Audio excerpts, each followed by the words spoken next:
Guys जैसे आपकी screen पर कुछ वर्ड्स दिखाई दे रहे होंगे जैसे वाना, गोना, लैमी, डोनो, गोटा। क्या आपको भी इनकी मीनिंग नहीं पता है? जैसे जैसे इंग्लिश एडवांस होती चली जाती है वैसे वैसे इंग्लिश के कुछ ऐसे वर्ड्स उसमें ऐड होते चले जाते हैं जिनकी मीनिंग हमें पता नहीं होती है। अगर हमें उनकी मीनिंग पता नहीं होगी तो हम उनको अपनी कॉन्वर्सेशन में कैसे यूज कर पाएंगे। तो आज के इस वीडियो में मैं आपके साथ इंग्लिश के कुछ ऐसे ही वर्ड्स को शेयर करूंगा जिनको आपने सुना तो होगा लेकिन उनकी मीनिंग आपको एग्जैक्ट मीनिंग आपको नहीं पता होगी। तो आज के इस वीडियो में मैं सारे वर्ड्स को कवर करते हुए उनके ऊपर रियल लाइफ से रिलेटेड एग्जांपल्स को भी कवर करूंगा। जैसे कि हमारा पहला एक वर्ड है वाना।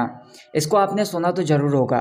मतलब जैसे इंग्लिश के जो स्पेशल स्ट्रक्चर्स होते हैं उसमें आपने वांट टू का यूज सुना होगा। मतलब वांट टू का मतलब होता है जैसे कोई काम हम करना चाहते हैं, जैसे वो सोना चाहती है, वो किचन में काम करना चाहती है, वो मुझसे बात नहीं करना चाहता है। तो ऐसे कुछ सेंटेंसेस होते हैं, इस स्ट्रक्चर का यूज करके हम उनको ट्रांसलेट कर सकते हैं। जैसे चलिए कुछ एग्जांपल्स को ट्रांसलेट कर लेते हैं।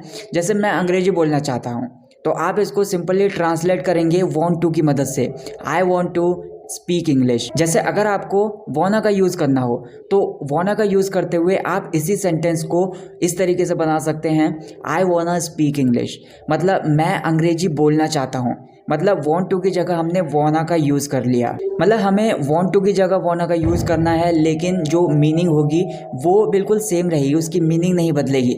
जैसे मैं अंग्रेजी बोलना चाहता हूँ, I want to speak English, या फिर आई वांट स्पीक इंग्लिश। जैसे मैं वहां जाना चाहता हूँ, I want to go there, या फिर आई वांट गो देयर। हम एक मूवी देखना चाहते हैं, we want to watch a movie, या फिर we want watch a movie. वो कार चलाना सीखना चाहती है, she wants to learn how to drive a car, या फिर she want learn how to drive a car. बच्चे पार्क में खेलना चाहते हैं, children want to play in the park, या फिर children want play in the park. मैं उससे बात नहीं करना चाहता, आई don't want to talk to her, या फिर I don't want talk to her. हमारा अगला वर्ड है गोना।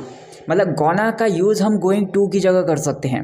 गोइंग टू का मतलब होता है कि हम कोई काम करने जा रहे हैं या फिर हम कोई काम करने वाले हैं। जैसे कुछ एग्जांपल्स हैं, मेहमान हमारे घर पर आने वाले हैं, वो किचन में काम करने के लिए जाने वाली है, या फिर जैसे वो मुझसे अंग्रेजी में बात करने वाली है। ये जो सारे सेंटेंसेस हैं, इस तरह के सेंटेंसेस को बनाने के लिए हम गोइंग टू का यूज़ कर सकते हैं, या फिर अबाउट टू का भी यूज़ कर सकते हैं, या फिर इनकी जगह हम गोना का भी यूज़ कर सकते हैं। जैसे कुछ एग्जाम्पल्स को ट्रांसलेट कर लेते हैं। जैसे मैं दिल्ली जाने वाला हूँ, I am going to Delhi, या फिर ऐसे बोल सकते हो I am about to go to Delhi, या फिर ऐसे भी बोल सकते हो आई एम गोना दिल्ली। वो मुझसे मिलने वाली है, she is going to meet me, या फिर she is gonna meet me. वो मुझसे अंग्रेजी में बात करने वाली है, she is going to talk to me in English, या फिर she is gonna talk to me in English.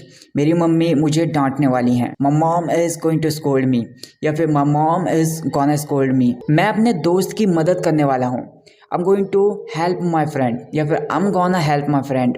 Shubman Gill छक्का मारने वाला है, Shubman Gill is going to hit 6, या फिर Shubman Gill is gonna hit 6। मतलब जब आप गोना का यूज़ कर रहे होंगे या फिर वाना का यूज़ कर रहे होंगे तो उस टाइम पर उसके बाद आपको टू लगाने की बिल्कुल भी ज़रूरत नहीं है। मतलब गोना के साथ टू लगाने की आपको बिल्कुल भी ज़रूरत नहीं है। आप डायरेक्ट वर्ब की फर्स्ट फॉर्म का यूज़ कर सकते हो। हमारा अगला वर्ड है लैमी।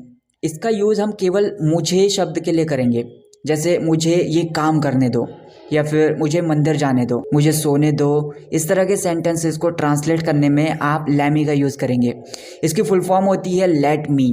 मतलब लेट मी की जगह आप लैमी का भी यूज़ कर सकते हो। जैसे मुझे सोने दो, लेट मी स्लीप। तो लेट मी की जगह आप लैमी भी बोल सकते हो, लेट मी स्लीप। मुझे वहाँ जाने दो, लेट मी गो देयर, या फिर लेट मी गो देयर। मुझे डांस करने दो, लेट मी डांस, या फिर लेट मी डांस। मुझे अंग्रेजी में बात करने दो, मुझे अंग्रेजी में बात करने दो, let me talk in English, या फिर let me talk in English. मुझे मेरा काम करने दो, let me do my work, या फिर let me do my work. हमारा अगला वर्ड है डोंट नो।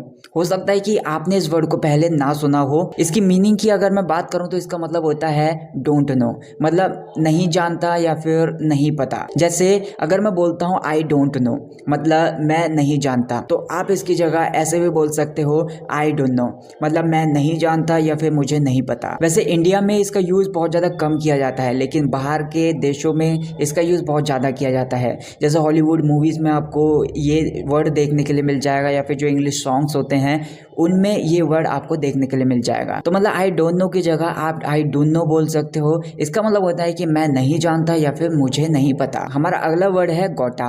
इसका यूज़ वैसे बहुत ज़्यादा किया जाता है। इसको आप इनकी जगह यूज़ कर सकते हो, जैसे गॉट टू या फिर हैव टू या फिर हैव गॉट टू। इसका हिंदी में मतलब ये होता है कि जैसे मुझे वो काम करना है या फिर मेरे को वो काम करना पड़ता है।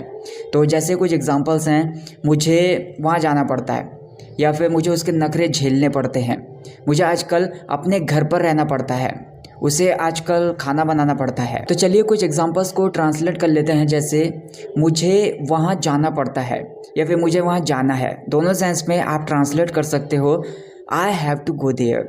तो इसकी जगह आप ऐसे भी बोल सकते हो आई गॉटा गो देयर। हमें अंग्रेजी सीखनी है, we have to learn English, या फिर ऐसा बोल सकते हो वी गॉटा लर्न इंग्लिश। उसे मार्केट जाना पड़ता है या फिर उसे मार्केट जाना है, she has to go to market या फिर she gotta go to market. मुझे आजकल पढ़ाई करनी पड़ती है, I have to study nowadays, या फिर बोल सकते हो I gotta study nowadays. उसे यहाँ आना है, she has to come here, she gotta come here. मुझे उसे डांटना है, I have to scold her, I got a scold her. तो गाइज मैं आपको शॉर्ट में बता देता हूँ कि इन सारे वर्ड्स का आपको कहाँ पर यूज़ करना है।